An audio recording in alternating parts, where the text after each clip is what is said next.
filled with menace, where nothing is as it seems. There's always one man, one name you can count on.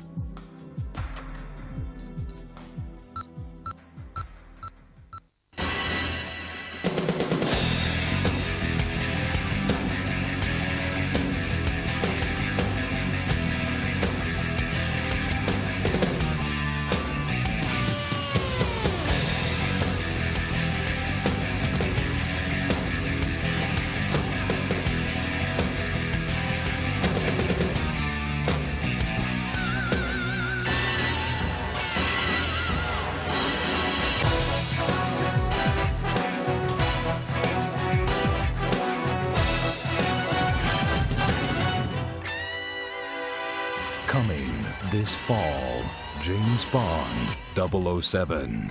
Everything or nothing.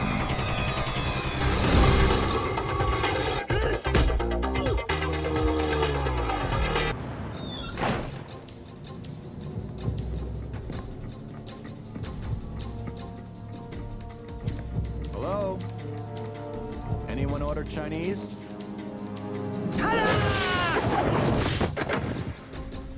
The superior man acts before he speaks. Or is it the other way around? It won't matter after I'm done with you, Confucius. Let's rumble. I'm gonna make you scream like a cat eat.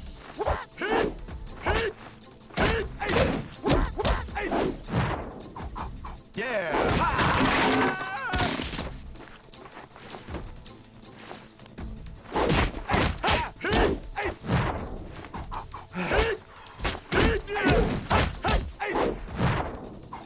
Yeah! Bang!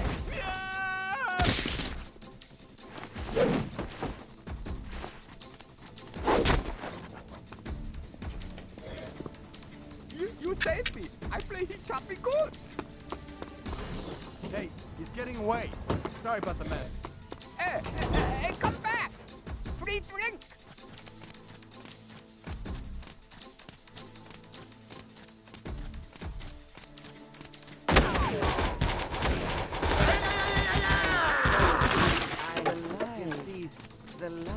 The mark.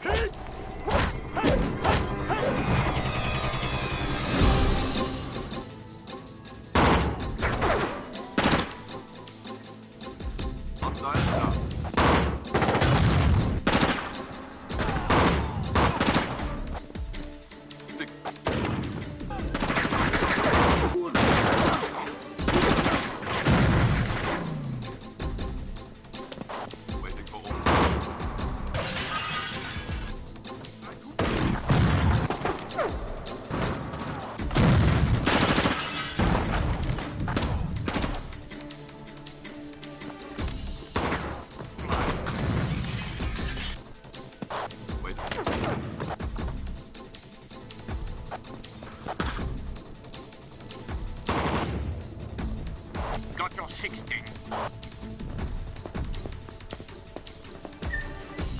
Nice work so far. Move that way and secure him. Holding position, right behind you, King.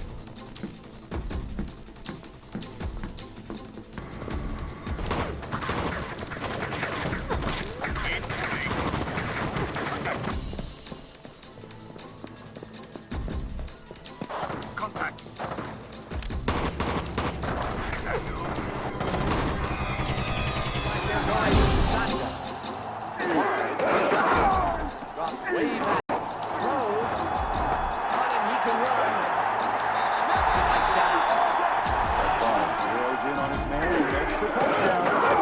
One more time. That's a really dynamite throw for the score. When a receiver and a quarterback work this well together, anything is possible.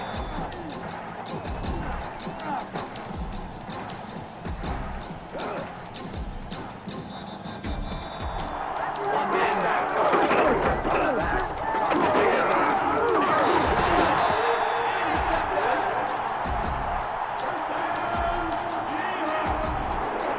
And when you watch this on the replay, you have to believe that the weather is causing so much problem. There it is, the interception. I think you're right, Peter. The snow has to be causing some of these difficulties. Look how the play starts out right right here. Make a nice catch.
sports. It's in the game. Last year's Tiger Woods Challenge captured every single facet of the sport while making the whole experience effortlessly accessible. But for the 2004 edition, EA has taken what it's learned, polished the game up loads, and generally had a good time playing around with some new fun ideas. The first of these, another huge step forward for the series, is the Create a Golfer option. Build an incredibly detailed version of yourself, adjusting all physical attributes and body types such as head shape, eye colour and skin tone. It's a great idea and worth persevering with to capture your own near likeness, especially if you're playing with friends, where it really ramps up the fun factor. We've created our own ugly mugs for the purpose of this demonstration.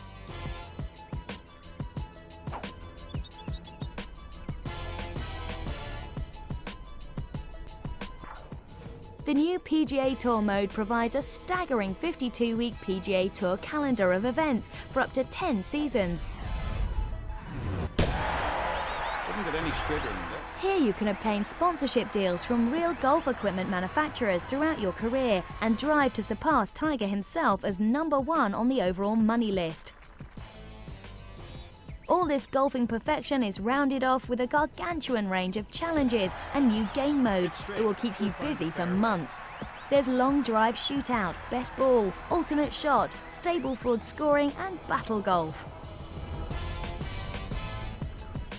Every match, tournament and scenario unlocks further rewards in the form of characters, courses and equipment. Plus, 7 new courses have been added to give a grand total of 19, including more than 10 of the world's most prestigious and new fantasy ones too. Annoyingly, the commentators will tell you where they think the ball will land, and they're always right, which kind of takes the suspense out of the whole thing.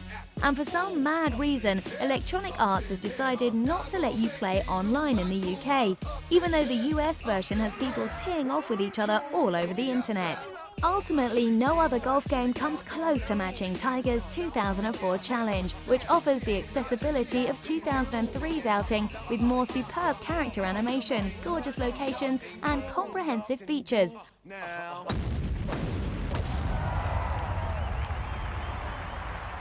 Tiger Woods PGA Tour 2004.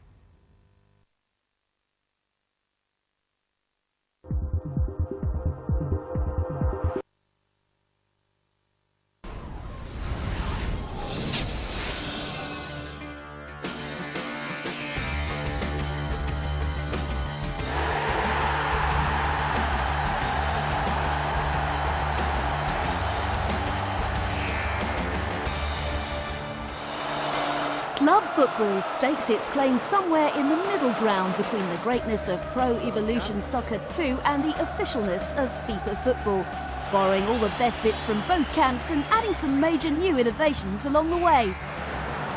Red card. His manager will not be happy. That's well into... Club football is available in 17 different variations, each themed around a specific team, allowing you to play through a Premiership season. If you're not a fan of any of these clubs, then it's a tricky choice to make. But let's say you're an Arsenal fan, for instance. Obviously, you'll buy the Arsenal variant. What you get here is 110% pure Arsenal with the Gunners insignia all over it. Plus, there are all kinds of themed goodies to unlock.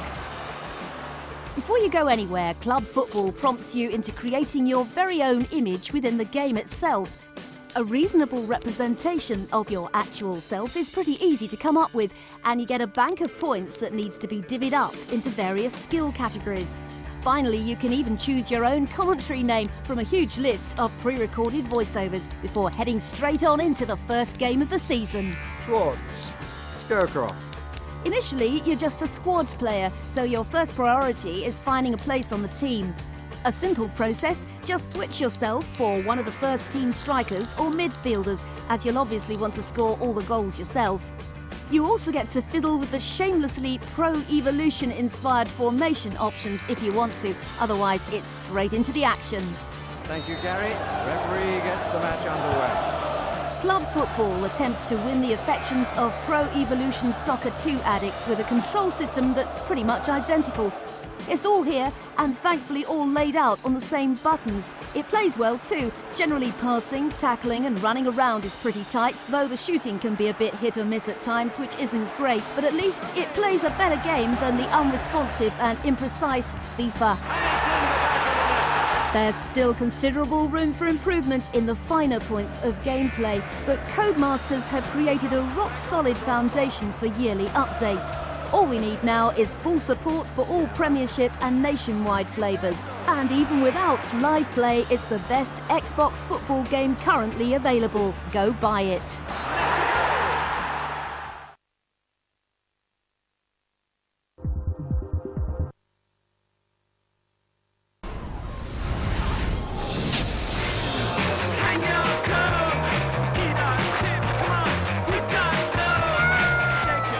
Introducing classic 2D franchises to the third dimension is always a risky venture, and to be quite honest, we had our doubts about this latest Worms makeover right from the start.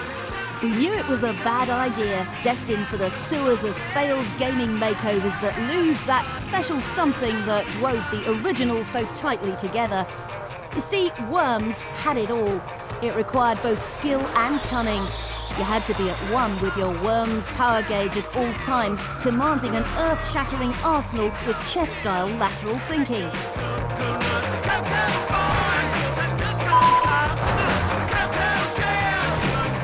But Team 17, amazingly, has pulled it off. And not only had they managed to exactly translate this benchmark formula into full 3D, but they've actually improved on the original concept as well.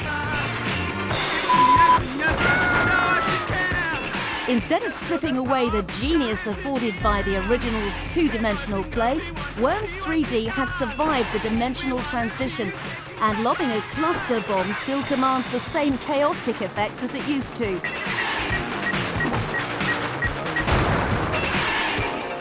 Endless environments can still be generated at the drop of a sticky bomb for you and your slippery pals to battle it out on. Walk up to an opposing worm with your Uzi and watch his facial expression change to one of sheer terror. You can call in an airstrike and actually see the plane this time round.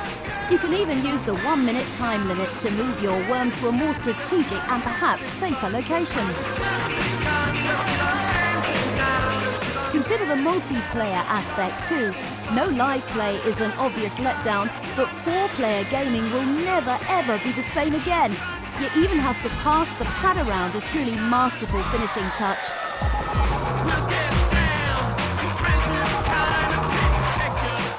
And while there is the odd wonky camera angle or two, it hardly ever hinders what's actually going on. Some people will shy away from the heavy strategic element that's hidden away beneath the arcade styling, but give it a go and you'll soon be hypnotised by the stupid addictiveness of this truly brilliant 3D translation.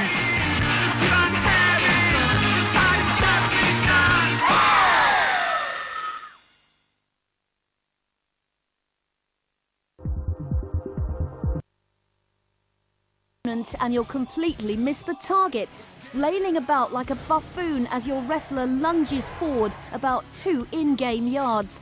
Connect with a move and your opponent sometimes bounces in a variety of unpredictable directions and you never really know if your hits are going to connect.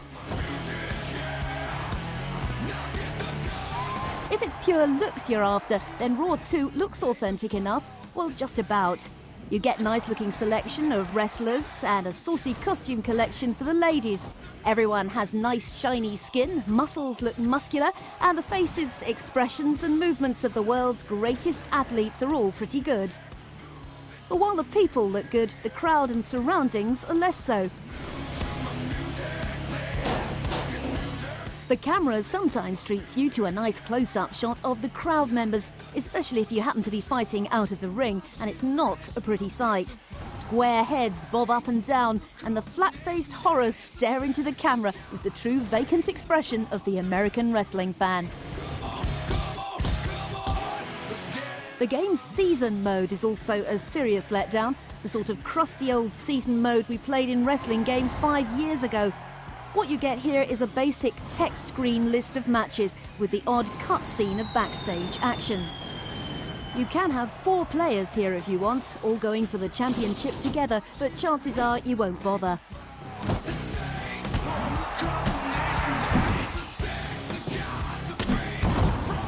There's a fairly rudimentary list of game options to be found elsewhere, basically the standard collection of match types, and very little any fan of wrestling games won't have got bored with many years ago.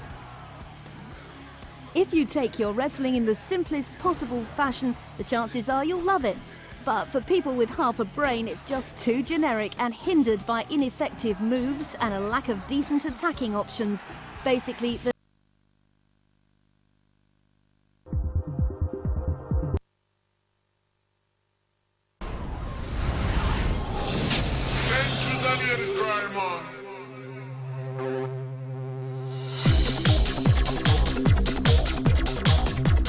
Ants was the purest choice for realistic snowboarding action, and the sequel to this masterpiece boarding title is likely to be massive in more ways than one. For starters, Ant 2 not only comes with full live play, promising plenty on the downloadable extras front, but there's a new butter system in place too, promising a fresh method of grabbing cash to further your career.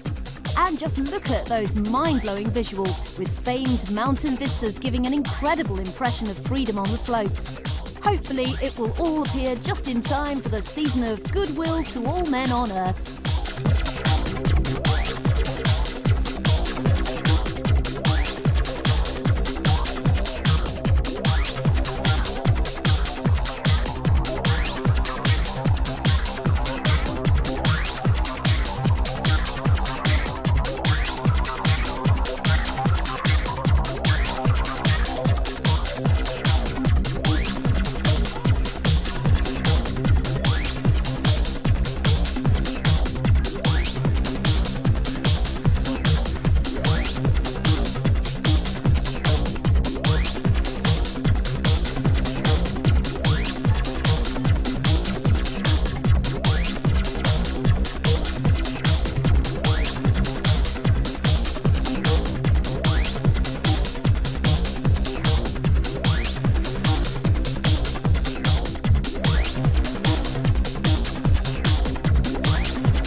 Desert Storm 2 is a time trip into military combat, where SAS and Delta Force troops combine and take offensive action against Iraq.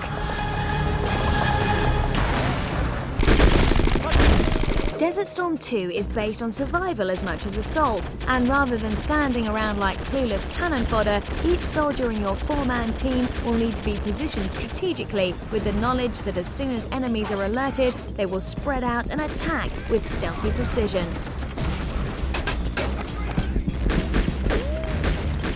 Flicking between each soldier allows you to go on solo attack runs, and there's fun to be had positioning your sniper in a high vantage point to provide covering fire for your ground-based heavier weapons.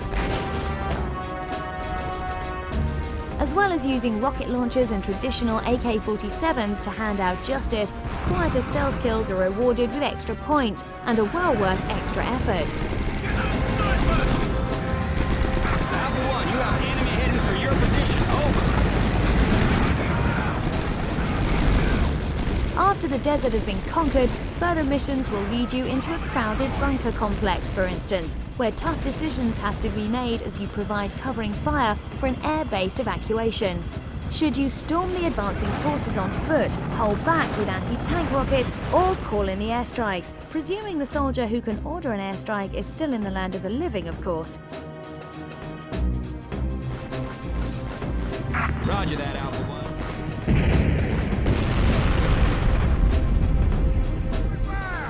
Conflict Desert Storm 2 is scarily realistic, and if war disturbs you, then it's probably best to stick with something less dramatic. But for the rest of us trigger-happy heroes, Conflict Desert Storm 2 has enough strategy and realism to make it worth a look.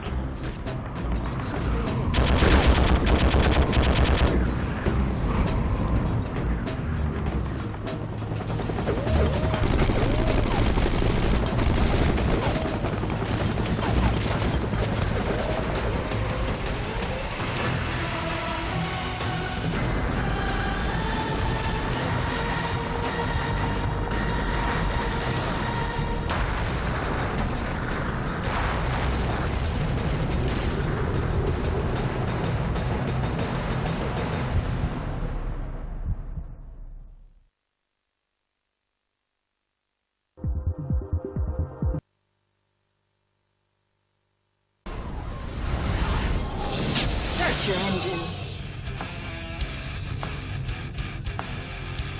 Starring a host of vehicles created by the monstrous motoring empire of Henry Ford, Ford Racing 2 allows players to get behind the wheel of no less than 32 different Ford vehicles spanning around 50 years of noble heritage.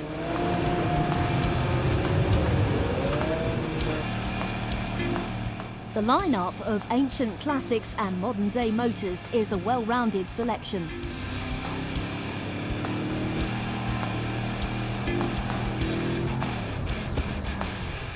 Serious Ford enthusiasts can take pleasure in a range of 50s Thunderbirds and Mustangs, while the more serious arcade thrill seeker will hone in on the Focus Rally and the new F-150.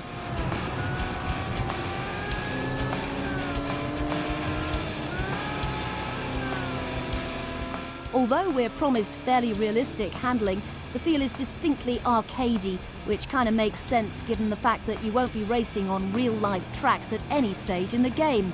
Instead, you get pretty-looking themed circuits, including some off-road sections to test your rubble-rattling abilities in the larger vehicles.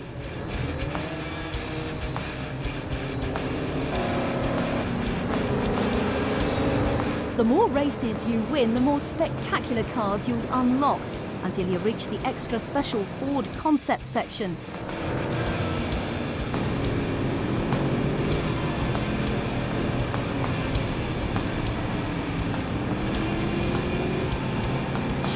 Given their somewhat wacky nature, you can understand why most of these beasts never made it out of the factory. But at least they're mighty pleasing to look at and much faster than anything else available.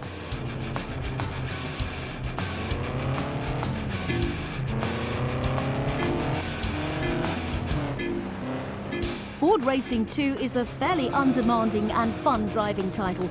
The graphics aren't exactly world-beating, but they're just about pretty enough for any car enthusiast to take note. It's not possible to damage the cars either, and that's a big disappointment, along with the exclusion of those irritating Ford cars. It's sad in a way, as the two would have been a perfect match, and we'd happily pay the bargain asking price of £14.99 just to have fun smashing those up.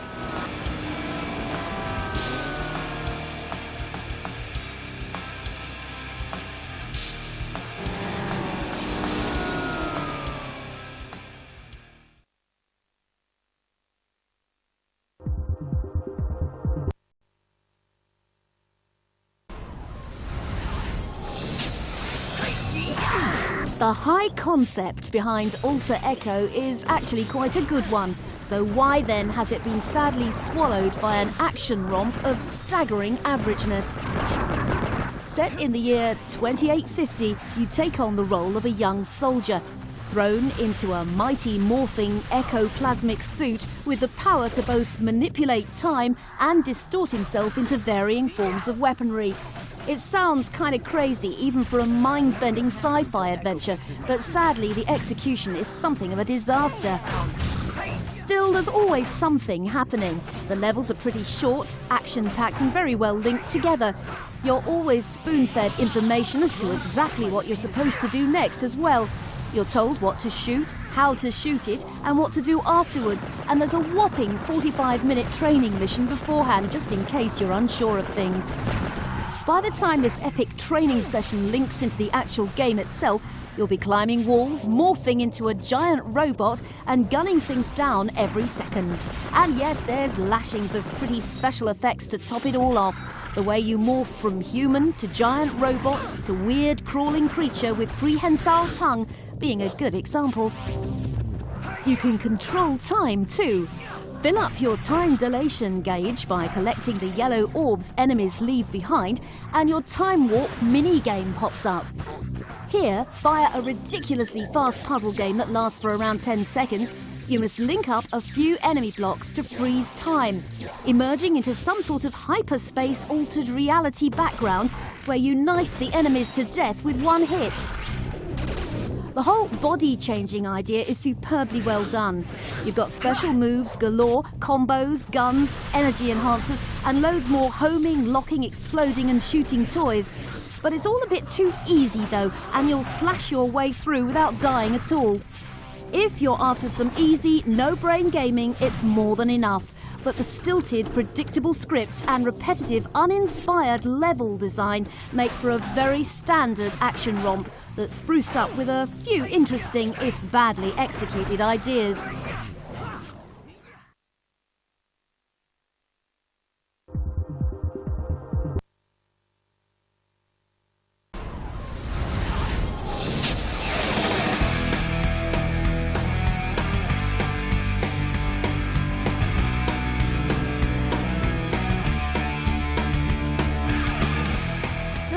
Slightly peculiar thing worth noting about Chaos Bleeds is that rather than taking the opportunity to go back to Buffy's early high school days, generally regarded as the best years of the show, development team Eurocom has decided to set the game towards the end of its 7-year run, creating a lost episode from Season 5.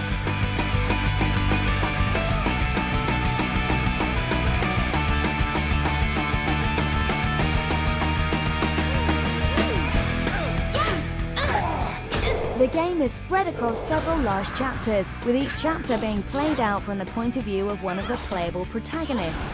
Not only do you get to play with Buffy and her fellow members Willow and Xander, but bad boy vampire Spike is now a fully playable member of the team too. And fans can also look forward to an appearance from Buffy's ex-squeeze, Angel. Naturally, each of these characters has their own range of skills and special moves. Buffy specialises in fisticuffs and spade wielding, while Willow has a range of spells on offer. And just when you've mastered Xander's slightly awkward style of attack, for example, you're suddenly presented with the infinitely more accomplished and freewheeling Spike. It's taken its time getting here perhaps, but with its in-jokes, familiar cast and series-referencing storyline, Chaos Bleeds is every Buffy fanatic's wildest dream come true. You should never have left the crypt today. Not without its faults, mind, and the continuous staking of vamps gets rather repetitive rather quickly, and the puzzle solving is about as basic as it gets.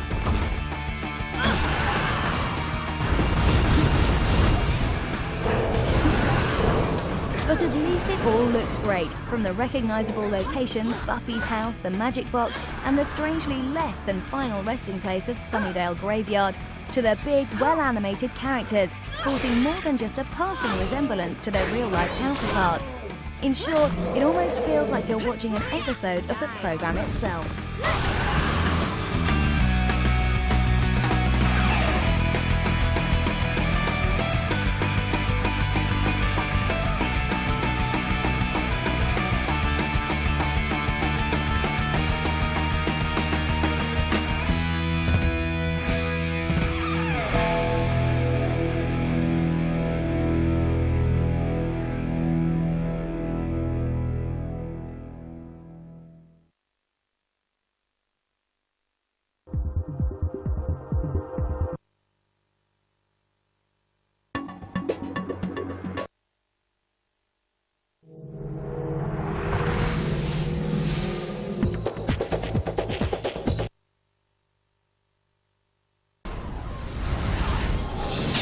lucky we found you.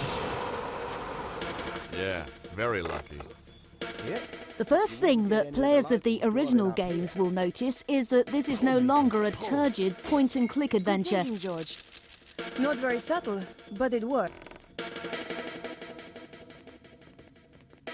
George and Nico now live in a 3D world with a more cinematic feel, but this concluding instalment of the series still maintains a delicate balance between a well-crafted storyline and a cracking selection of brain teasers that made the original series so compelling. It was a shell casing from the gun. This time around, it's all about discovering a giant global conspiracy that will threaten the very existence of life on planet Earth as we know it.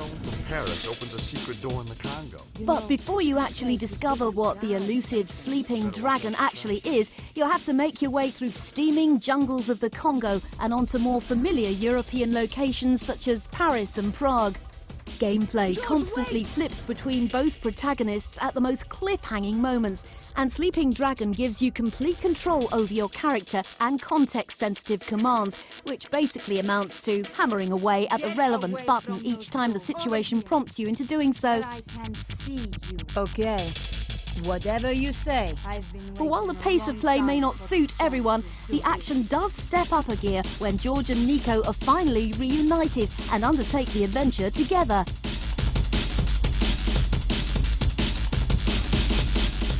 Simple control system aside, you really feel like you're in the world of adventurers George and Nico. And developer Revolution Software was even kind enough to use the original voice actors to keep purists happy and the whole series connected.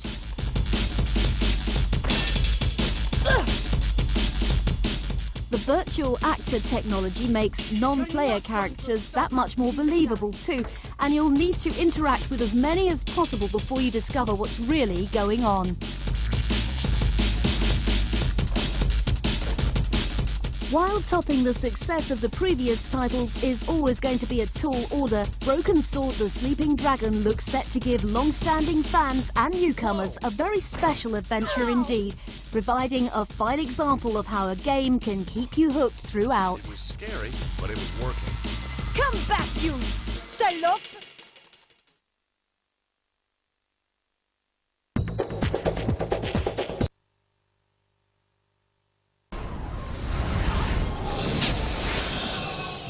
Towns flourish in this time of growth and prosperity, becoming influential centers of trade, and the people grow strong under a firm but gentle yoke. And in this magical realm, not one slave's mind harbors rebellion, not one peasant's dreams bend murderous, and the lips of every lord affirm as king the man who thieved the crown. Defender of the Crown was originally released for 16-bit systems back in the 80s, and if you're of suitable age to have been playing games back then, this might sound all very familiar. As Robin, you have 4 goals to achieve: removing Prince John from the throne, saving the fair maid Marion from John's dingy dungeon, ransoming King Richard, and most importantly, reunifying England.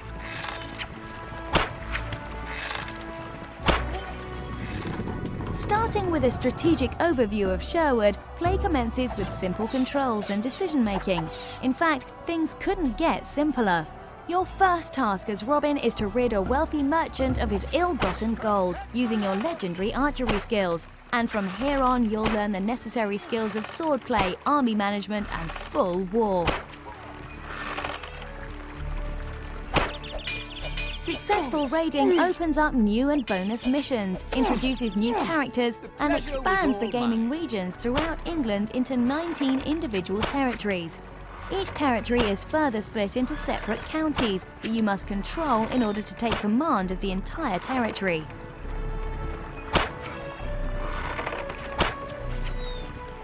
Each territory affords you a certain amount of gold, which can then be spent on bigger and better weaponry and tougher defensive strongholds. As the whole system works on a day-to-day basis, supporting characters will appear and update you on pressing matters of the day, such as troop morale and the situations of battle. Your sword is sharper than your wit.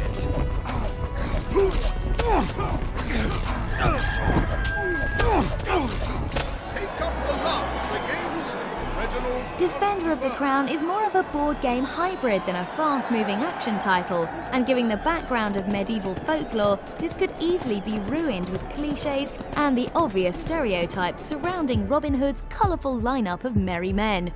Only our full review will reveal all.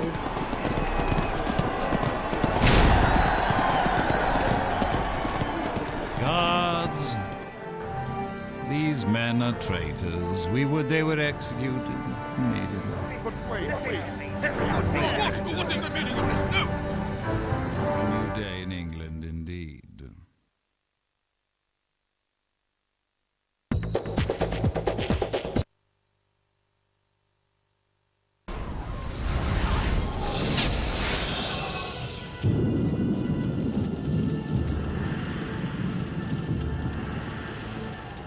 D&D Heroes is not the geekum RPG it first appears to be. It's an action-adventure just like Baldur's Gate Dark Alliance, so there's no point in clickery involved in moving about. Instead, it's just you in complete control with the left analog stick, as one of 4 characters on offer: human fighter, halfling rogue, elf wizard and dwarf cleric.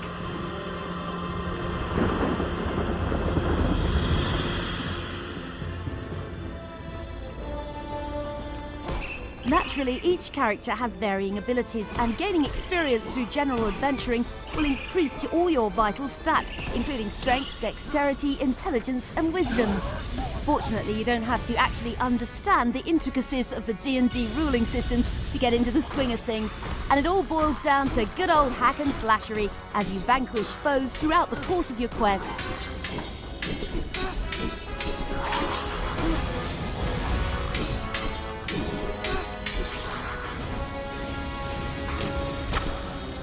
When it comes to questing, you won't get very far unless you scavenge everything along the way. Every nook and cranny is piled high with crates, barrels and urns, all of which yield various handy items when you break them apart. And it pays to keep checking your inventory occasionally, just in case you've picked up something truly worthwhile during all the chaos.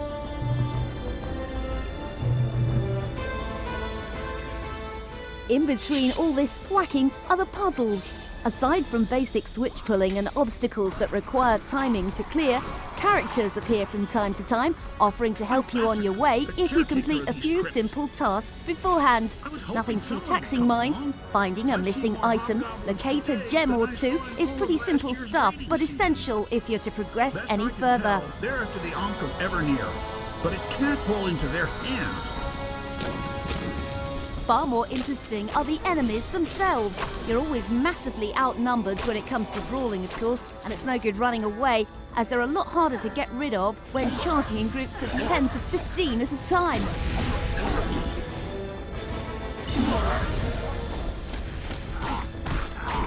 While Godlin mages and shield-carrying warriors will invariably attempt to box you in, archers will settle into damaging you from a distance. It's vital to slaughter these bleeders as quickly as possible or you'll never survive.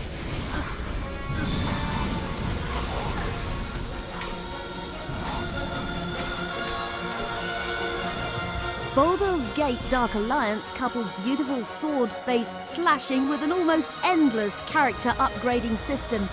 And while D&D Heroes is clearly aiming for that same middle ground between 2 distinct genres, it remains to be seen if it can win fans from both, especially with Dark Alliance 2 just around the corner.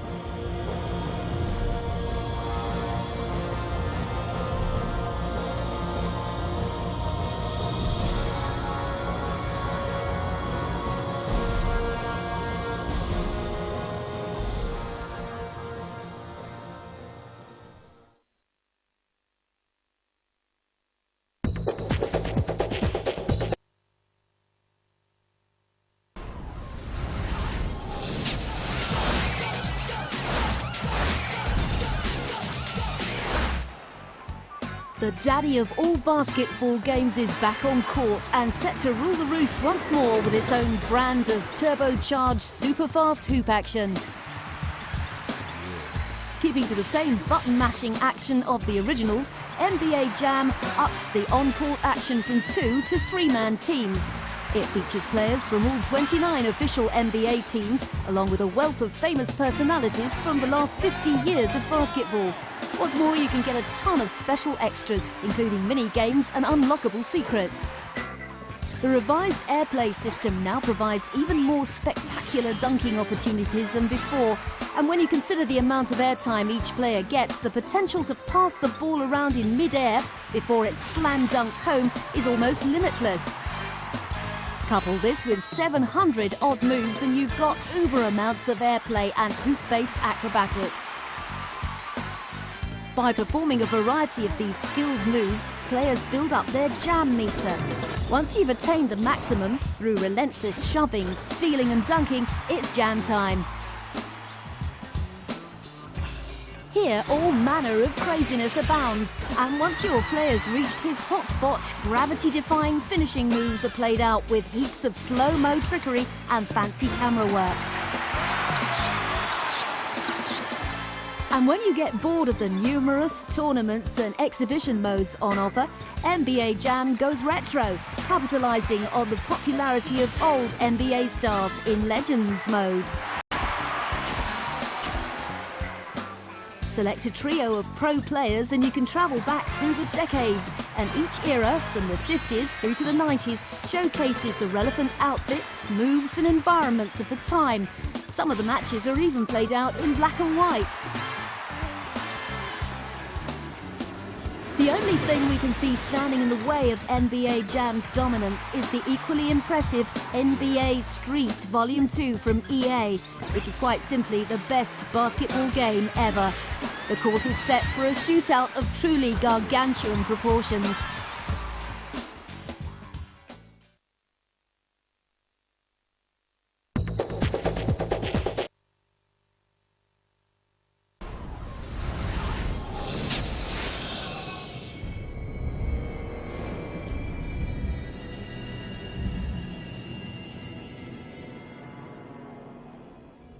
This is the tale of Bilbo Baggins, a hobbit with no idea of the adventures about to befall him, or their consequences.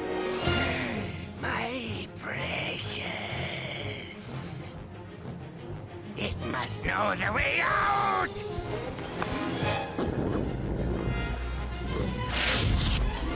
Burn the trees!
The end of the Great War promised hope for a nation. The new nations turned to the sky, ushering in a new era of commerce. And with it, sky piracy was born. This is a world on fire. This is the world of crimson skies. Betty, you out there? Read you loud and clear. I want him dead. Now. In an alternate universe, the mighty US is crumbling under the weight of a Great Depression. Microsoft has done away with roads and thieving airborne criminals rule the skies. In every possible essence, Crimson Skies is an arcade game. You take to the skies and avoid crashing into things by using the brakes. There's a turbo option to make use of if you're brave enough, but that drains away your special power meter. This comes in handy when you need to perform high-flying aerial acrobatics. Your scruffy-looking swashbuckler Nathan can perform loops and barrel rolls like his life depended on it, which funnily enough it does. As Nathan polices the skies, your sidekick at Base of Operations will update you on mission objectives. These often involve the reclamation of stolen zeppelins or tracking down some good-for-nothing pirate. But to avoid any confusion, when it comes to identifying a hulking great sky fortress, a handy compass points out your objectives in blue, enemies in red, and friendly gun emplacements in green. It's a simple enough system and one that works well enough. Full live play with dogfighting for up to 16 players should definitely sweeten up the overall package, as will capture the flag antics and the whole lengthy single-player business. More soon as we slowly edge towards Christmas.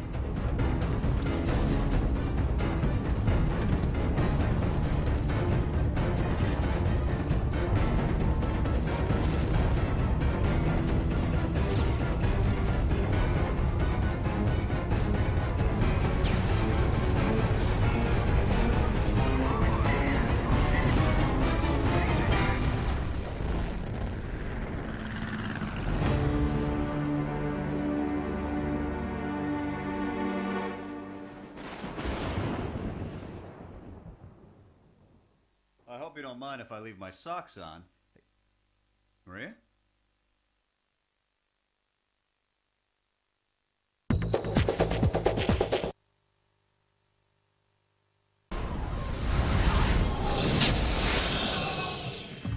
I'm in.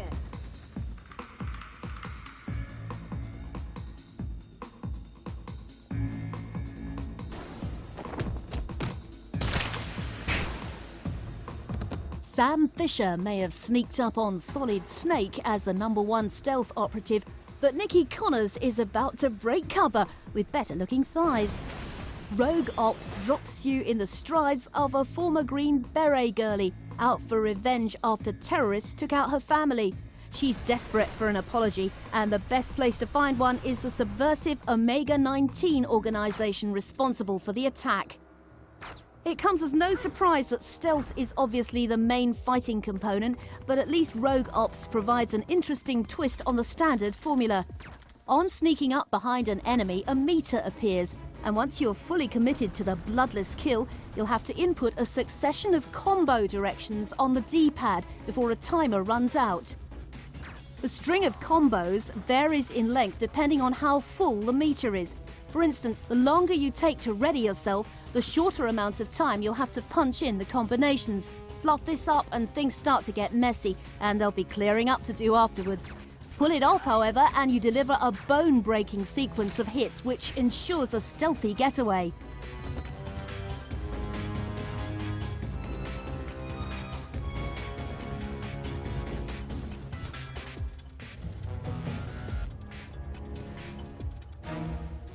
The control system is pressure sensitive, so the whole stealth and sneaking around part works well enough. You can tiptoe along at a snail's pace, steadily increase to a light jog, and even scale walls Sam Fisher style. In fact, the whole experience is near on Splinter Cell, except you're obviously a girl, and it's a bit more fun in places with cooler toys to play with.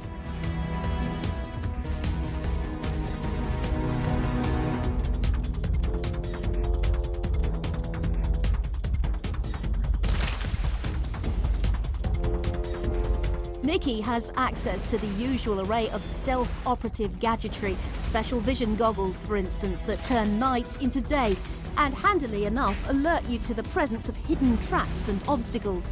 Best of all, though, is the flying camera, cunningly disguised as a harmless insect. Pilot this, and you can scout the area ahead for enemies without drawing any attention to yourself. We'll be keeping a close eye on this one more soon.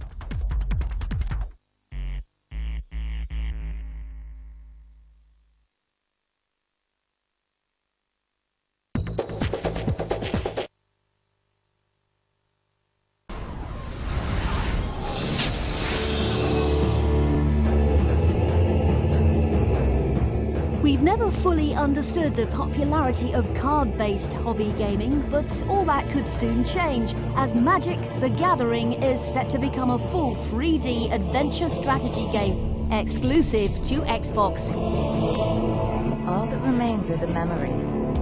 They take me back to the land where I was raised.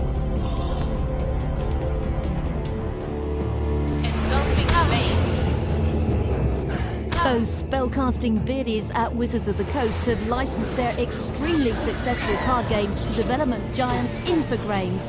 And in case you haven't guessed it already, Battlegrounds oozes wizards, warriors, monsters, and spells from every enchanted orifice.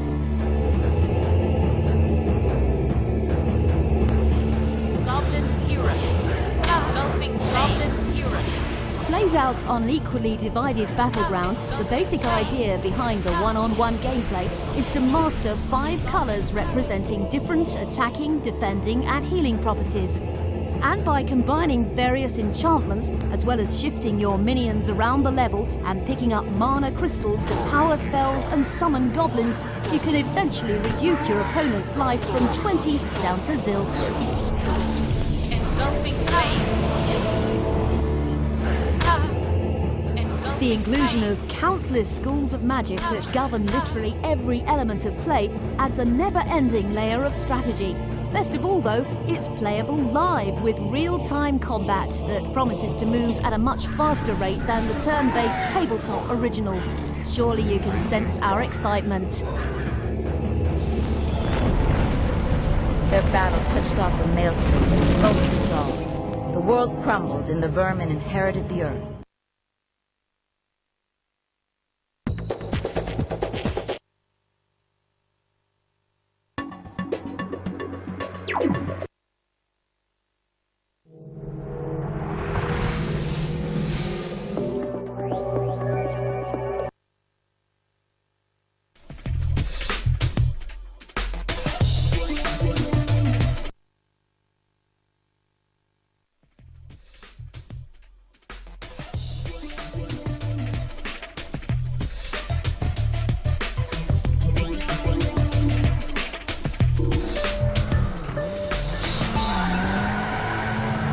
Last month, we turned our entire Explorer Extra section over to Project Gotham Racing 2, but those were just a loose collection of screenshots.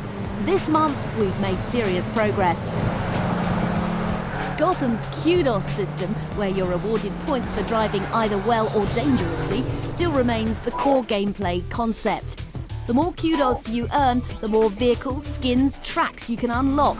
But the biggest improvement is the good line bonus that now rewards you for taking the perfect racing line around bends.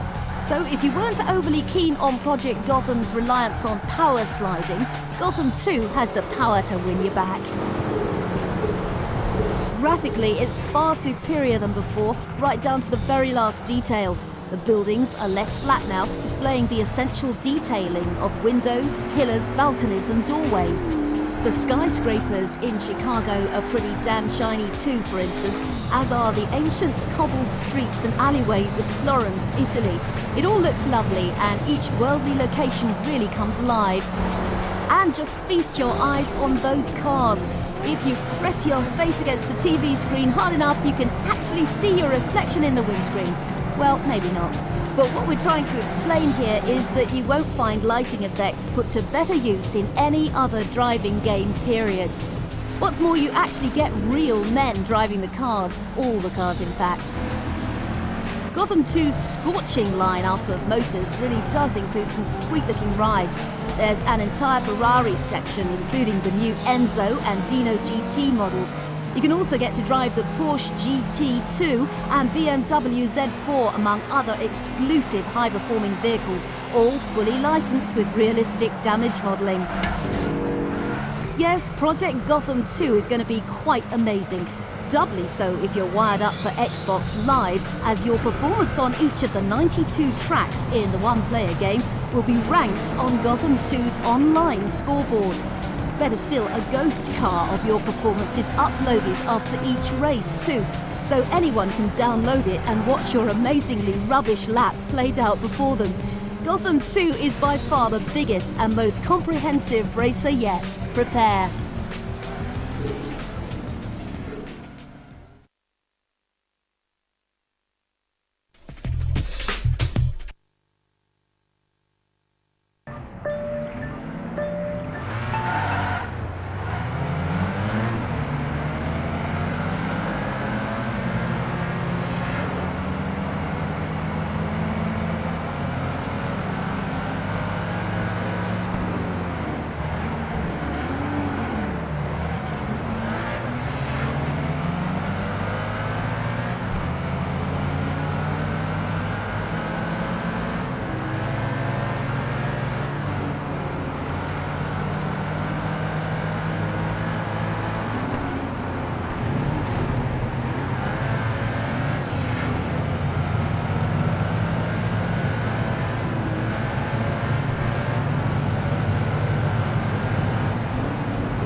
Topspin's career game is the main one-player feature, and the World Map Travelling Arena is where you must spend time powering up your player.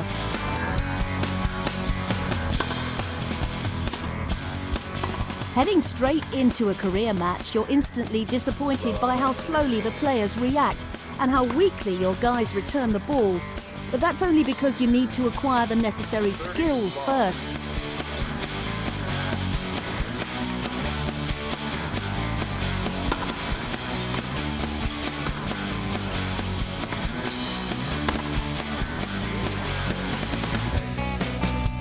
Once you complete the various training sessions on offer, you get a star next to the relevant skill.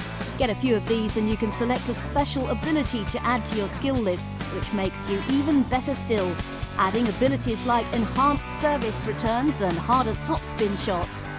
As your player gets better, the game gets faster, but all this training costs money, which turns the career game into a resource balancing competition.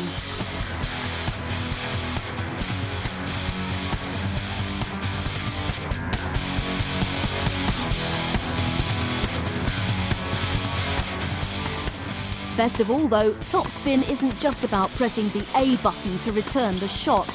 All 4 pad buttons come into play while you're on court, commanding safe return, topspin, slice and lob. You can add spin with the left stick too, and the triggers unleash your skill shots. But these are so sensitive, there's always a good chance of messing it up. But manage it regularly and soon you'll be firing off 140-mile-an-hour serves, and that's the great thing with Topspin, it encourages risk-taking.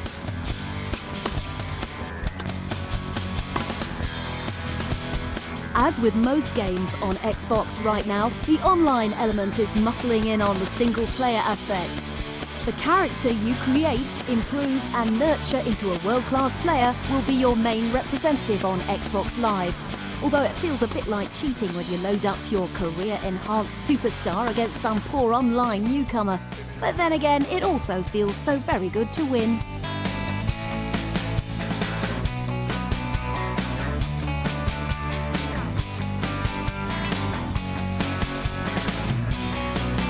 Topspin really is the Virtua Tennis beater we always hoped it would be, and it plays like a dream on Xbox Live too. All the spin, slice and bend options give you serving techniques galore and so many choices of shot.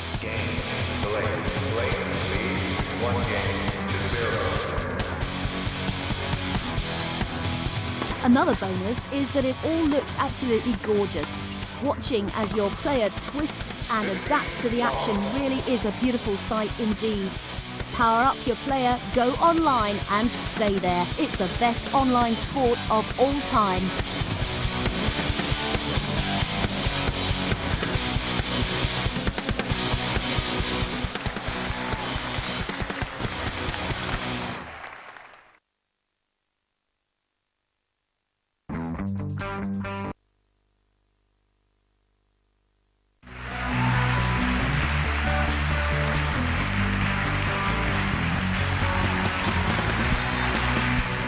Before we ramble on about how great the environments look, we need to point something out. Sadly, the London-based UK tournament we all know and love as Wimbledon has been renamed the Great British Championship.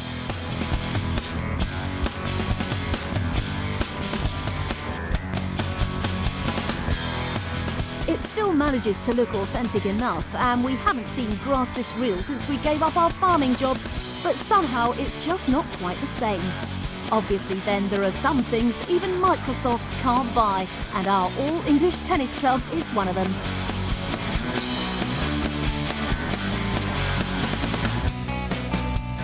Lawn tennis aside, there's a staggering lineup of playgrounds, minor pro and official Grand Slam stadiums to run around on. And just how good does all this look?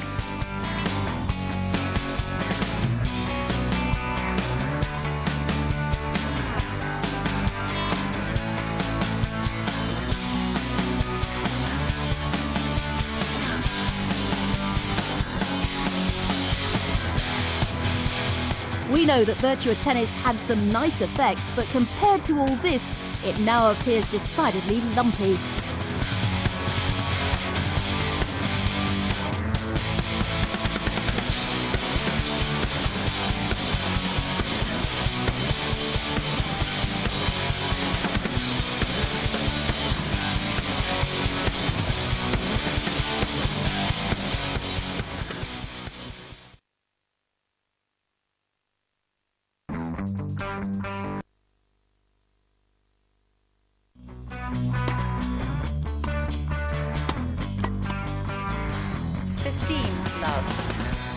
Sadly, you can't pick one of the real-life female tennis stars to represent you in Top Spin's career mode, so you can forget about tweaking Ms. Kornakova's hemline to -50 and or expanding Martina Hingis' chest to a more pleasing +99.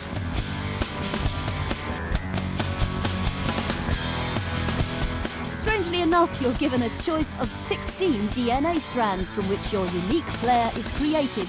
And using the extensive gender and DNA selection process, we've tried our hardest to top the top totty lineup that's unfairly reserved for exhibition and custom tournament modes.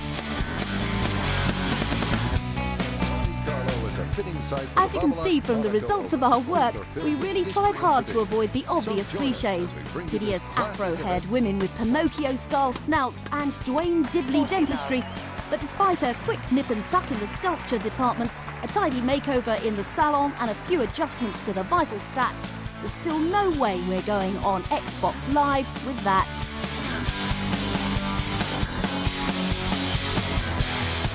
It's just as well you have to abandon Anna for the career mode, as she really is bad at tennis.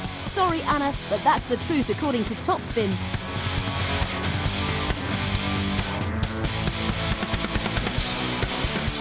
We spent days playing Anna Kornakova versus Anna Kornakova matches and became more than a little disappointed with her apparent lack of skills. In fact, most of the girls aren't that good, so if you want to do well, you'll have to experiment with men instead.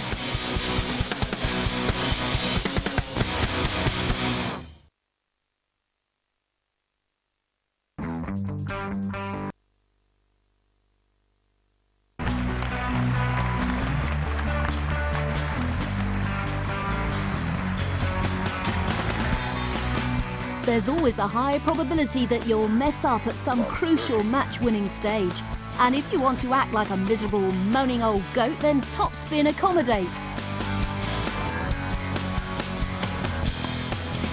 Foul up the simplest of shots and the attitude button allows you to express your true feelings, mostly by shaking your head disapprovingly, threatening to break your expensive racket, or by squatting down in a look of painful constipation.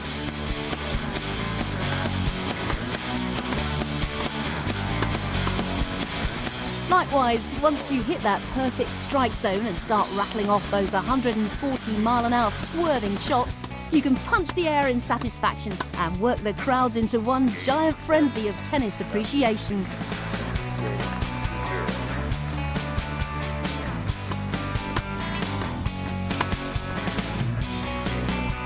Those seeking legendary sportsmanship status can even applaud a superior opponent. You can wave at Pete Sampras, for instance, as he buries you at the baseline. Best of all, though, you can play as Anna and really act out the whole on-court prima donna thing.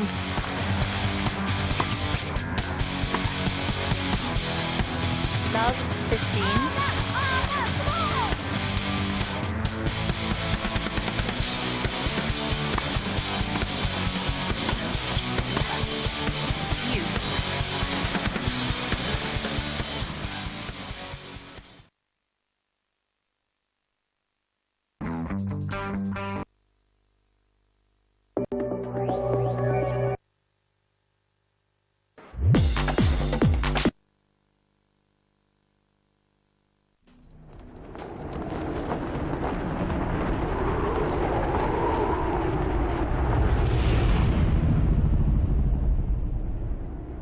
Sequels don't come much more pumped with expectation than SXX3, and EA's premier snowboard sim is back with a vengeance.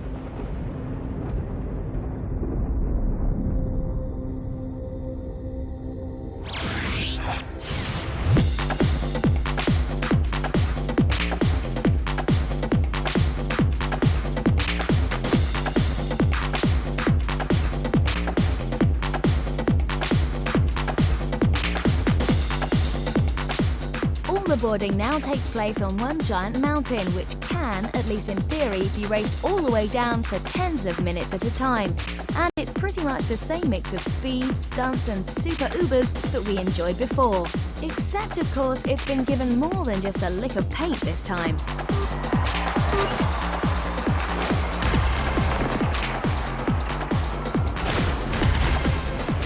Levels now extend for miles into the snowy distance. Coloured lights flood the peaks in a mad display of phosphorescence, and fireworks ejaculate chromatic gunpowder across the drifts. Of course, this polished world won't amount to much if the game's not much cop to play, but we're pleased to report that the original smooth boarding action of SXX seems largely unchanged at this stage.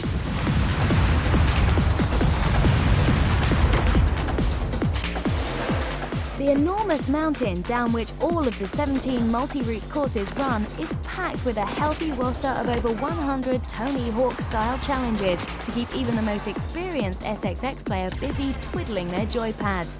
The better you get, the more in-game currency you'll earn, which will buy you better boards, and when you finally prove yourself, the entire mountain will open up as a single epic climactic run.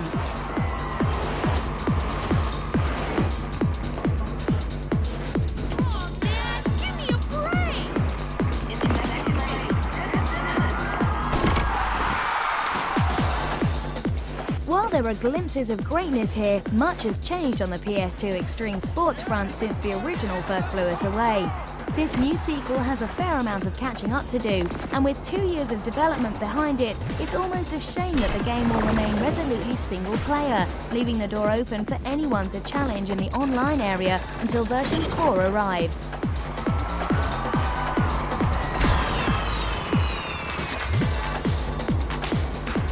So for once, we're withholding judgment until the finished version finally gets here.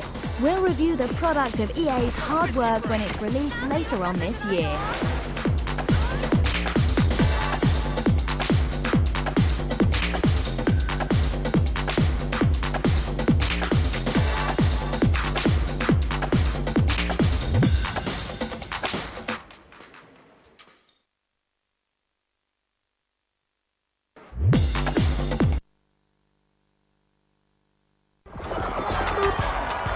Stay tuned right here to Radio Big.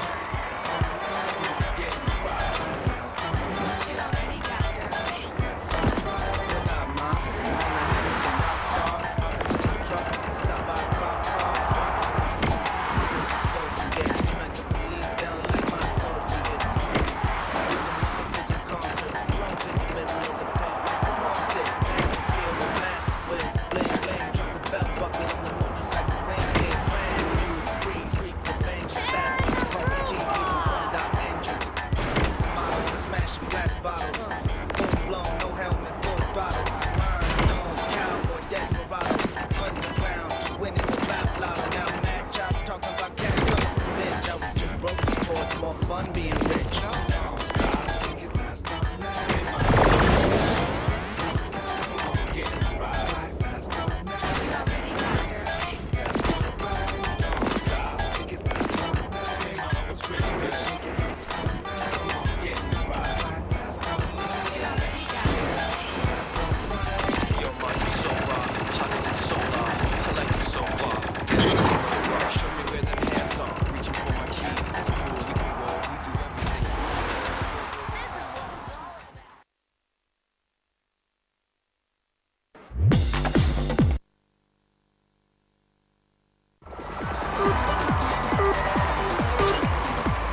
been hammering away at Comic Book Killer 13 quite a lot just lately, and we're pleasantly surprised at how playable it's all turned out to be. Fighting a path through sinister agents with precious little ammo, you have absolutely no memory of what you did beforehand as you make your escape, until a series of flashbacks hint at 13's previous life, detailing his escape from a boat teeming with enemies and something about a dead US president.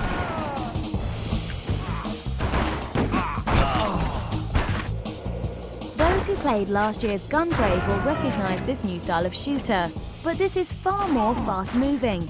Although main characters and enemies are cel-shaded, everything else in the game wavers between cartoony and realistic. It's a good balance, never letting you forget the seriousness of your escape mission.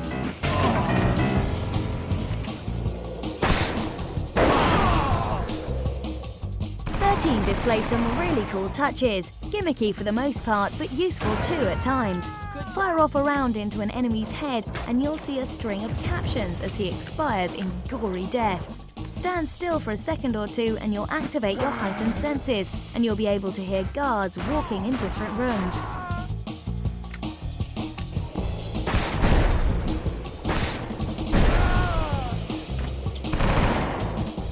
Of course, we won't know just how good 13 really is until we get our hands on a finished version, but those looking for something different in the shooty universe are advised to keep an eye out for this one.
"13 is the story of a man who wakes up on a beach having lost his memory. The FBI accuse him of killing the President of the United States, and he doesn't know whose side he's on. He doesn't know who he worked for, he has to reassemble his past, survive, and reconstruct his identity."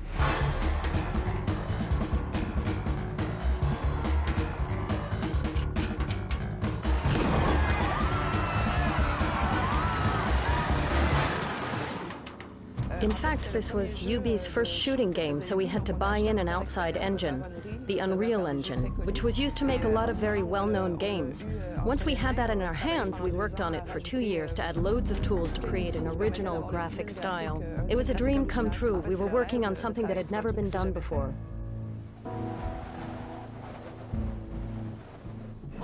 We did our best to avoid all the spatial, futuristic and gothic cliches you get these days in video games.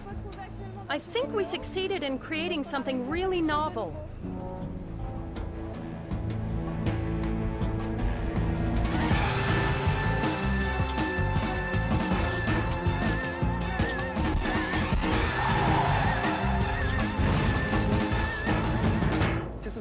People often have this preconceived idea that the more drawn or cartoonish something looks, the easier it is to create. In fact, it's quite the opposite. We added the cartoon effect to the characters. It gives a comic strip 2D look to a 3D object. This effect is achieved by adding a thin black line around the characters, which looks like a pencil line, and the textural effects also help to make it look sketched. For the cinematics, we wanted to keep this cartoon effect and push it even further. So we mixed the 3D, but 3D with the 2D rendering, with an ultra-simplified decor like you find in comic books. The cell shading is greedy on memory, so we had to create characters who were limited to an average of 1,000 triangles.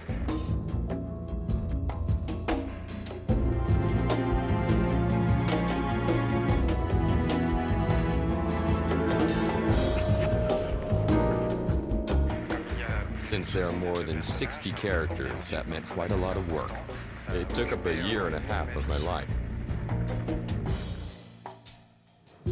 We drew a lot of our inspiration from architects working between the 1920s and 50s, and we tried to incorporate this influence in our decors.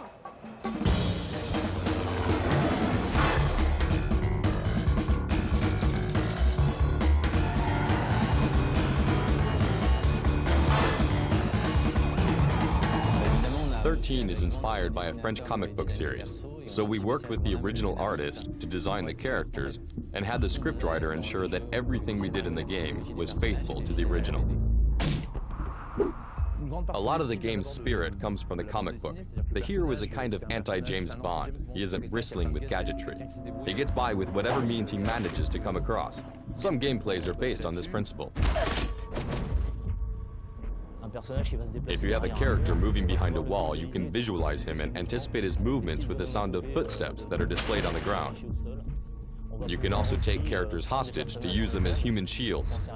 You take the character, he suffers part of the damage for you, then once you've finished with him, you get rid of him. At least it'll have been useful for a while.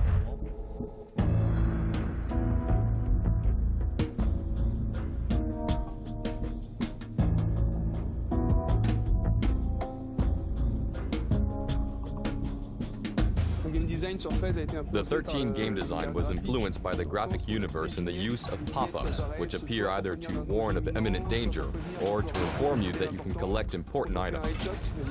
Another example is when you do a headshot, boxes appear to show an enemy falling.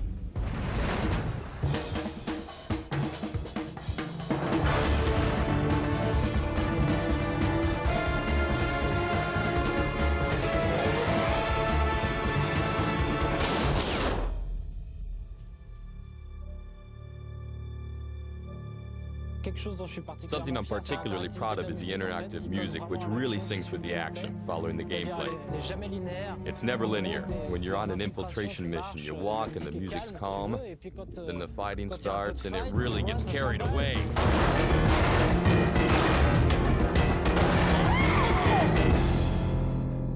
One of the things we put a lot of work into, and about which we asked a lot of questions, was the violence in the game.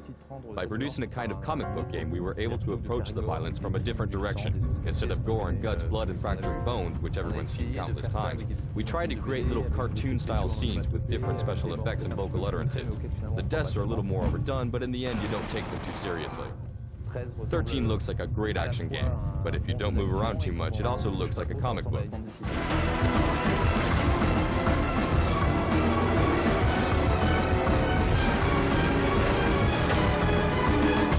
As a general rule, in video games, you feel like you're killing puppets. But here, the story gives the characters life, so you feel you're fighting real people. A story is a sequence of events to which you react as a player, and which make you change attitude or completely alter your strategy and way of playing.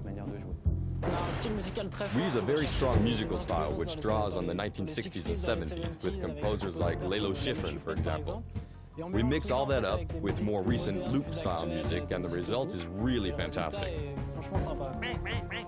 As far as the sound effects go, we were looking for something very realistic and powerful. We produced nearly 3,000 sound effects, in particular the sounds of some mighty powerful weapons.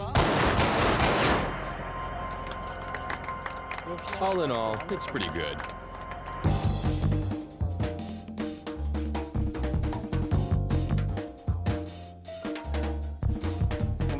There are several multiplayer modes in the game, ranging from the single deathmatch to team deathmatch, capture the flag, and so on. And we created a few more other original modes, like Sabotage mode, or another great one that's called Capture the Duck. But we'll leave you to discover that for yourself in the game. In the evenings, we mostly play with multiplayer modes. In our opinion, there's no better way of judging a multiplayer map than by trying it out yourself, so yes, we do play 13 a lot. In fact, it's the first thing I do when I get to work, after my shot of coffee.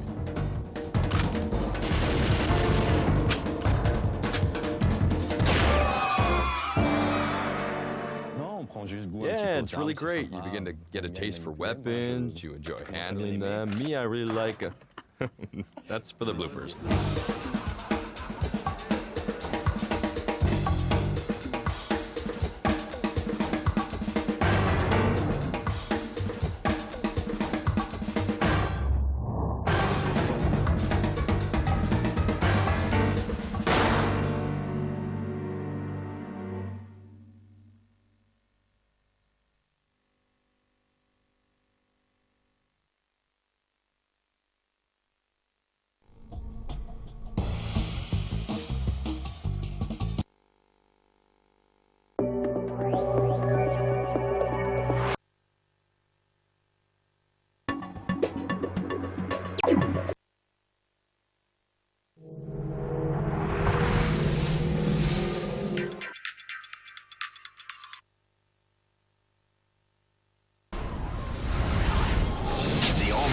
Have granted you a sword to cut your own path. Repent! Wind, guide me. Battle 1. Fight!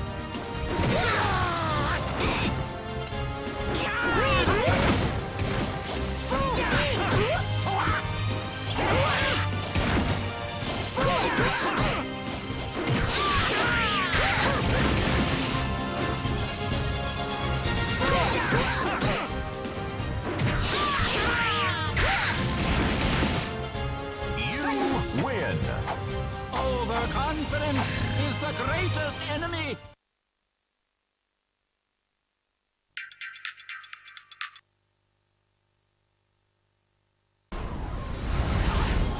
A hero desires a sword, and a sword desires truth.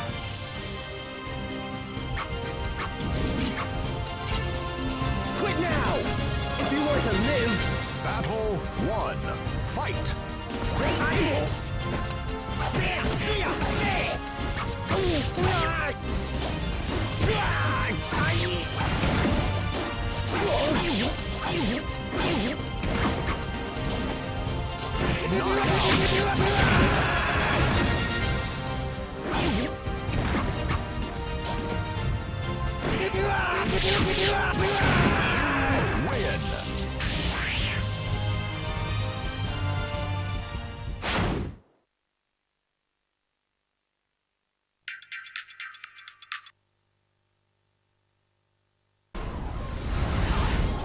His soul burns violently for vengeance. I will burn you to ashes! So, you want me to knock you out? Battle 1. Fight!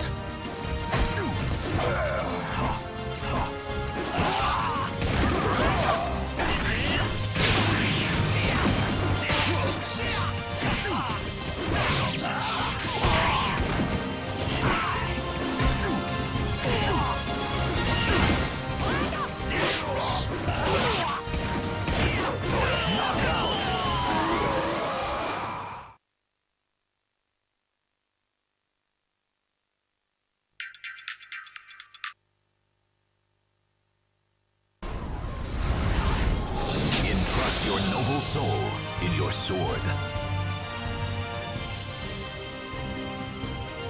Gods, guide me. It's time to die. Final battle. Fight!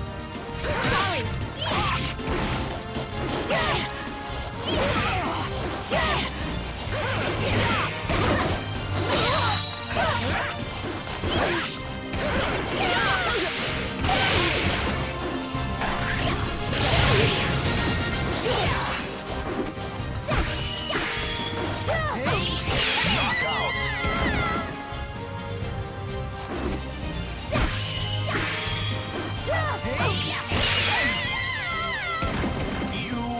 You're revolting.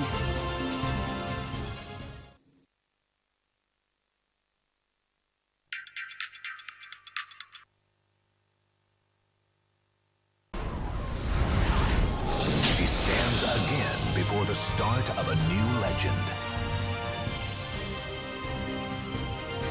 Let's see what you're made of. Show me what you've got! Battle 1.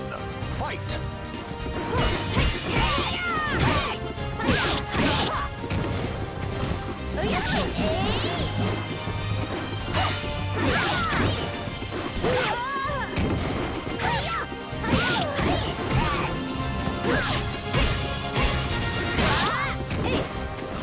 I can't lose!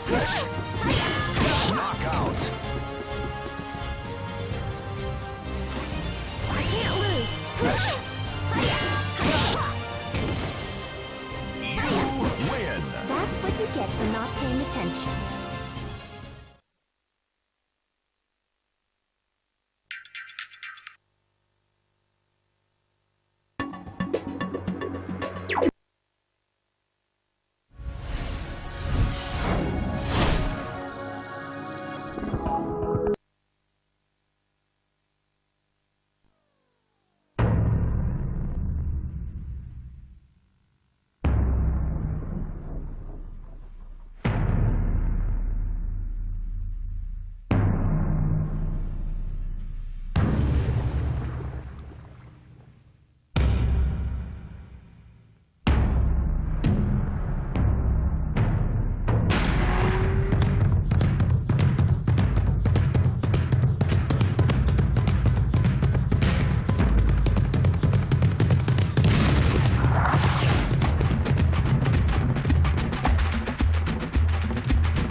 A power beyond measure requires a protector without equal. It is not about anger. It's about peace. It is not about power. It's about grace. It is not about knowing your enemy. It's about knowing yourself. Who the hell are you? You should be asking yourself who you are.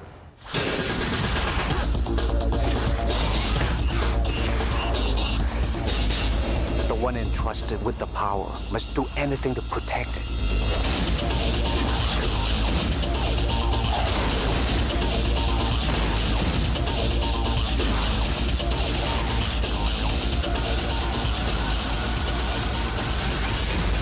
Bulletproof monk. Got a little quickness in you, don't you?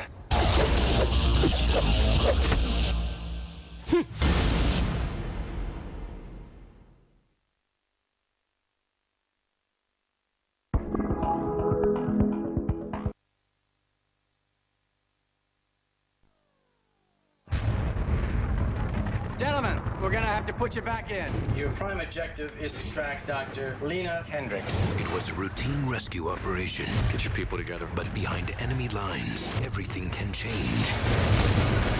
In a moment. Birds are taking heavy fire and we're no longer entering Nigerian airspace. Right now, you are on your own. This season, the lives of many I strongly advise you complete the evacuation as planned. rest in the courage of a few. It's been strongly suggested that we abandon these refugees. I'll tell you right now, I'm not gonna do that. Can't do that. Send all our men to Kasanga. We got trouble. 5,000 rebels converging on your area. You're not equipped to handle the additional threat. My team will complete this mission. Get these people ready to go now. From the director of Training Day, Bruce Willis, Tears of the Sun.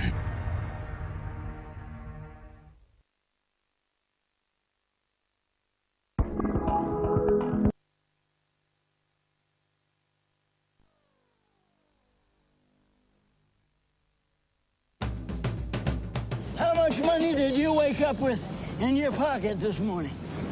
55 cents.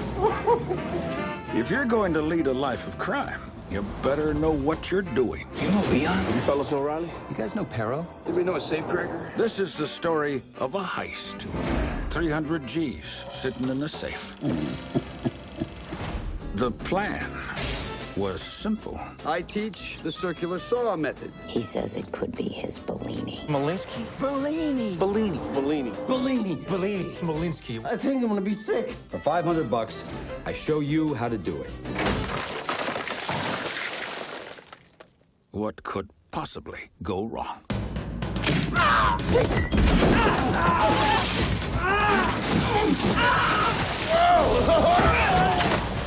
bit off his tongue. William H. Macy. Baby coming through. Baby freaking coming through. Michael Jeter. Sam Rockwell. I'm so pretty. Patricia Clarkson. Isaiah Washington. Jennifer Esposito. So you're going to ask me out or what? Luis Guzman. And George Clooney. Why are you dressed like a priest? You're an idiot. In a story about a beautiful crime. Got a match? In a beautiful place. Welcome to Collinwood. This Bellini is starting to look like a real Kapuchnik. Hey, now!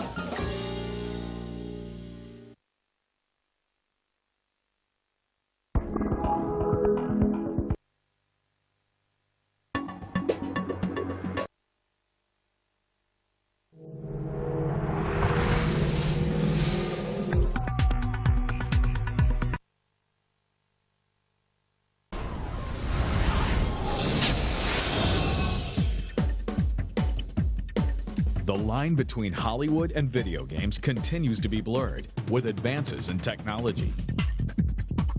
Players now experience the action and effects that were once the exclusive domain of film and television. Now, from Acclaim Entertainment comes Alias, the video game, an immersive experience that faithfully recreates the world of Sydney Bristow. In order to capture the authentic look, feel, and action of the ABC series, Acclaim's creative team worked closely with the show's producer, writers, and cast to bring the Alias video game to life. It was really important to us that the characters not only sound like our characters, but also that the story be compelling and be something that would be part of our universe. We wanted this to be something that we would want to play. So we made sure that it was, that we were the ones who were writing the story and the dialogue and overseeing it. It was just important to us that we treat the game the way we treat the show and do it as well as we can so that the final product was something that, we'd be proud of.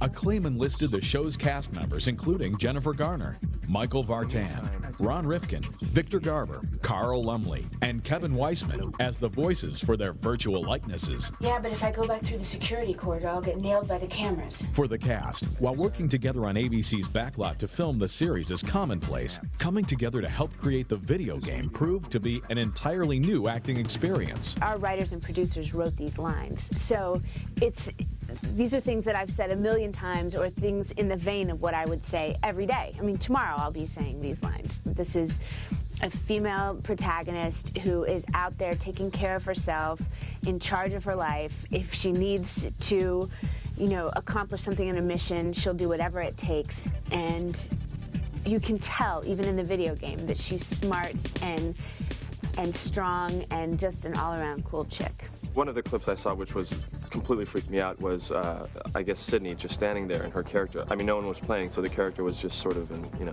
pause mode, and she was swaying like this. And at some point, she did this with her hair, and it was just so weird because that is such a Sydney thing. And those little attentions to detail are what I think really help sell it and make it. Yeah, that really is an Alias game. Marrying the technology and the Hollywood elements, Acclaim's product development studio in Cheltenham, England, has been working on the game for the past 2 years. When you look at Hollywood production and video game production, they're taking about the same length of time. We take 18 to 20 months to do a game. We have designers, we have artists, we have animators, we shoot live action, so we're doing everything. We compose music and record it in our own studios. So we're doing everything that a Hollywood studio has to do to make a movie. And so that convergence is very real. And we're using the same technology, same art packages to produce the stuff that you see in video games. Alias is the perfect blend between combat and stealth. There's a lot of games that go on one end, if they're licensed action games, tend to be very combat-based, or very just bash all the way through. On the other end, you get very stealth-based games, which are very technical. They're for the gamers who are really accurate, and you can't really get away with very much. But we've actually managed to capture a lot of elements that a lot of games don't really capture in terms of the tension. I mean, that's one of the key things that we're pushing with this game. We've used a very special technique for using the split-screen system to get that feeling across, and I think it's going to surprise a lot of people. I do these fights all of the time, and I know that this is fake and that you can push a button and she'll pop back up. She looks enough like me and moves enough like me that when she does a fight, I don't really like seeing her get hit. I feel it's a little too close to home. Come on, Sid. Do you want some of this?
John Connor.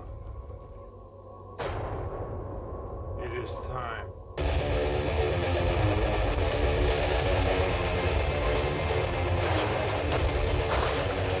Terminator 3 is, an action-packed movie. Battle scenes of epic proportions. It was an experience like nothing else, working with all the people and the whole creative process. Knowing that you're doing your absolute best, you can relax at that knowledge. It was amazing. Just the stunts, all the action sequences. It was just an adventure every day to come to work. It's so rare that you get the opportunity to work in a film where it's known all over the world. The Terminator is arguably the most famous character ever in the history of motion pictures. Everybody in the world knows that character. The endoskeleton from the first movie, that chrome skull, has probably become the most iconic image in Hollywood history. Ever since the first Terminator came out, I think that this has become a monster. The lines in the movie, the scenes in the movie. I am back. It's a very popular character and a huge franchise. Get down! Terminator being the kind of action picture that it is, I think it lends itself perfectly to a video game. What was really exciting for me in looking at the video game as it's been developing is that we have our four principal actors in the video game. Nick Stahl, Claire Danes, Kristanna Loken, who's the TX, or Arnold Schwarzenegger. All these graphics are just so realistic. It's pretty surreal, actually. They're all there. They're all lifelike. They look just like they looked in the movies. You get to go and interact with them in different environments. They're from the movie itself, and that's, I think, really delivering on the promise of Terminator 3 as a video game. This is the first time that Arnold Schwarzenegger has given his likeness to the game. I've been asked many times, to do video games. I always felt like this doesn't look like me. This is not my face. In the old days, the old system, the old games, put out maybe, 1,500 polygons or something. It's always like the square, weird-looking kind of things, and the bodies don't look real either. So I always stayed away from that, and I said to myself, it's better not to get involved with those things if it is not my likeness, or if it doesn't do the movie justice. Now you have, them put out 5,000 polygons, and sometimes in the cinematic scenes, even 50,000 polygons. So now the likeness is much more accurate, and now when I look at it, it comes really alive, and it's really a joy to see that and then to play that game. Now the whole thing really looks great. Once you put a scan image of someone and their voice and their movements together, that's them. That's that character. That's Arnold Schwarzenegger in our game. That's never been done before. You as the player actually get to be the Terminator. You get to play his part in the game. As you play the game, he will be talking to himself, and you're gonna hear him like say, "Excellent, I love it," you know, or "I'll be back." The classic Terminator lines. I think that Jonathan Master, our director, did a really great job with the film, and I'm very proud of it. Jonathan was able to take the story to someplace unique, where the movie is bigger than any one of its individual characters. I think that the video game adds a lot to the mythology of the Terminator. Now you can not only just watch the movie, but you actually can participate and play those video games. And it's important to me personally that the game is just as exciting, just as fulfilling, and just as imaginative as the movie itself. The mind of the kid who loves this type of movie loves games. We're the comic book lovers, the superhero lovers, the science fiction fantasy lovers, the gamers. And I think the real fans will absolutely not only see the movie, but will be attracted to the game and will play the game for sure. If you're a fan of the Terminator franchise, I don't know what other experience tops seeing the movie other than being the Terminator yourself. It's just cool is the only way I can say it. And as the movies are exciting and full of surprises, I think this game will be too. I can't wait to get as much playtime as I can on T3 the game. I'm 100% behind this game because it is fantastic, it looks great, and everyone will enjoy it.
It was an evening like many others, as Imperia's Not to be greatest confused with Gladiator, Acclaim's own take on Roman hack and slashery in a Devil May Cry style, Gladius is LucasArts' upcoming role player. Begin anew this night. Not even the Affinity Gods could have saved Imperia's chosen hero, Munio, from his fate that evening. You assume the role of either Ursula, daughter of a great barbarian king, or Valens, the son of Imperia's most famous gladiator.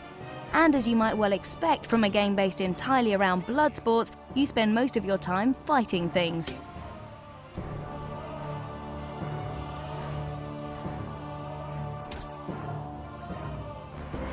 The core turn-based gaming element is comparable to Final Fantasy, but adopts a more hands-on approach through the use of swing and precision meters for added depth.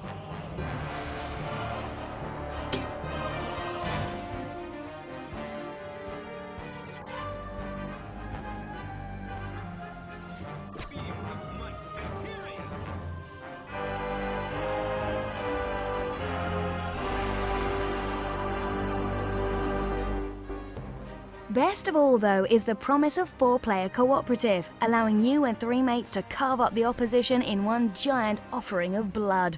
Hopefully, Gladius will be splitting heads before the end of this year, so watch out for our full verdict soon.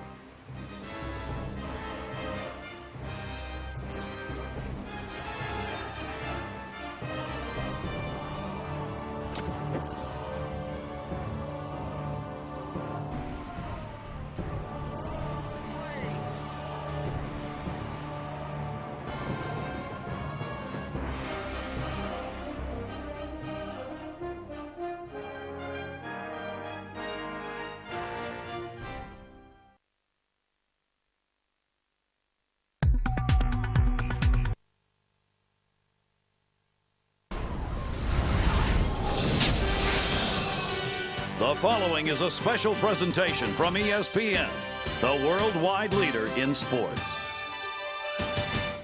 From the capital of Canada, welcome to Ottawa.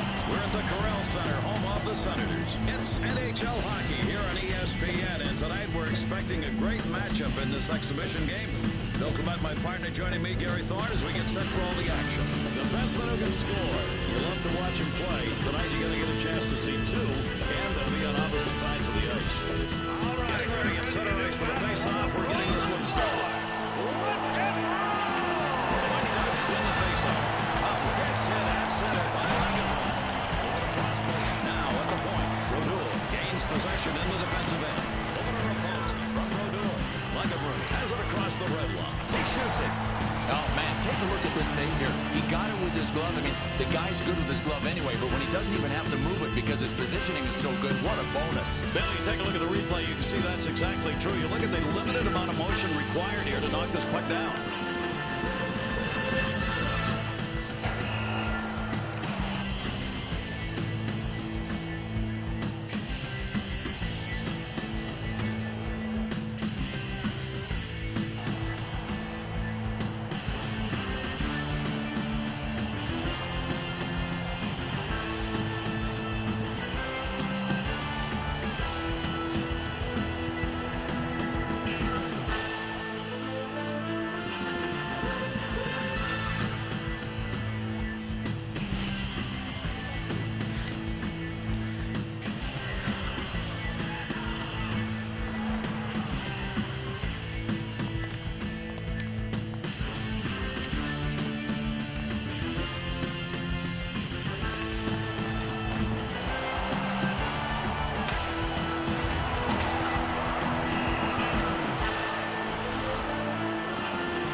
snags the missile, and he's looking for room.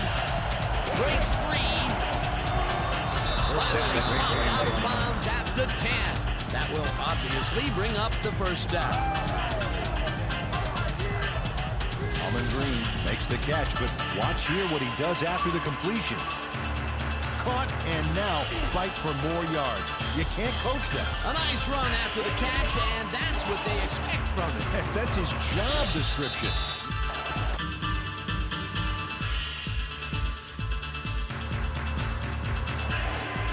Dillon gets the ball again and takes it upfield. First down.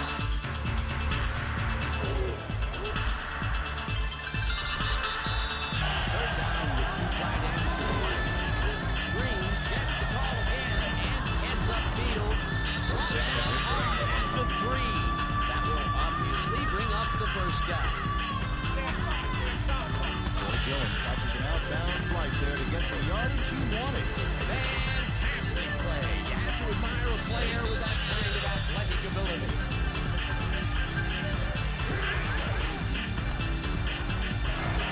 Green will get the handoff and gets in for the score.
Hey, Robert. Oh, no, hey.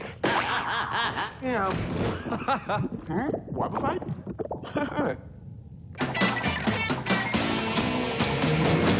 Got a good reason for staying alive, said I. Got a good reason for watching my TV, said I. Got a good reason for keeping it together, said I. Got a good reason, think it to me, cause I'm doubling it up. Not losing say so. Keeping it real, don't worry about form, cause I'm keeping it on. Read.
Brooklyn.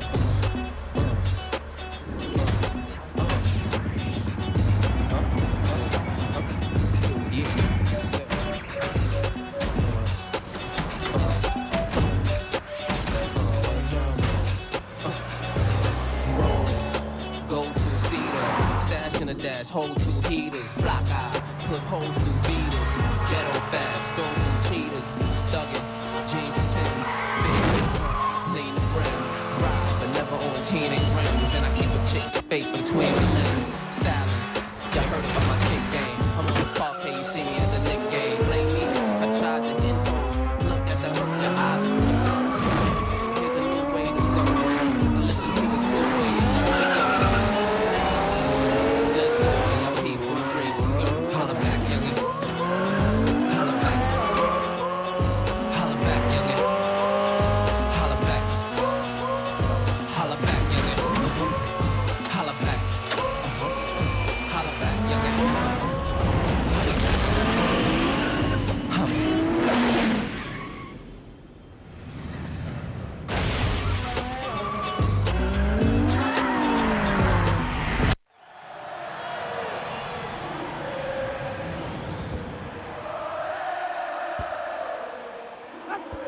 Continua così!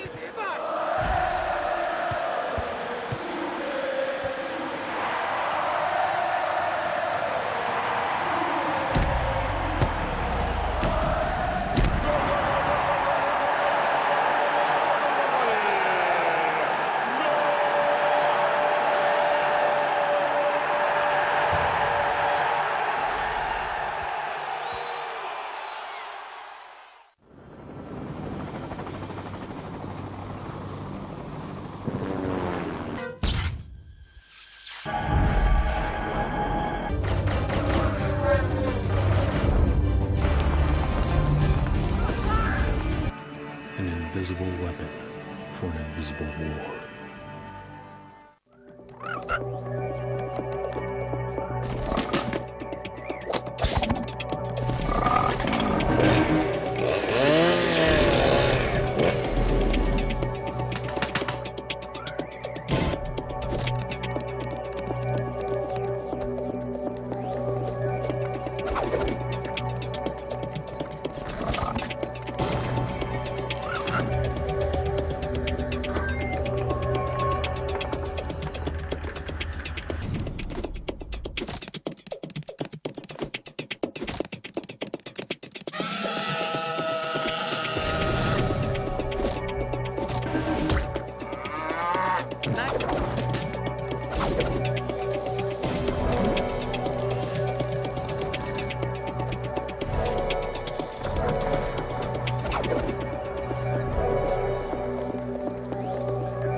Oh, come on. At least give me a good race.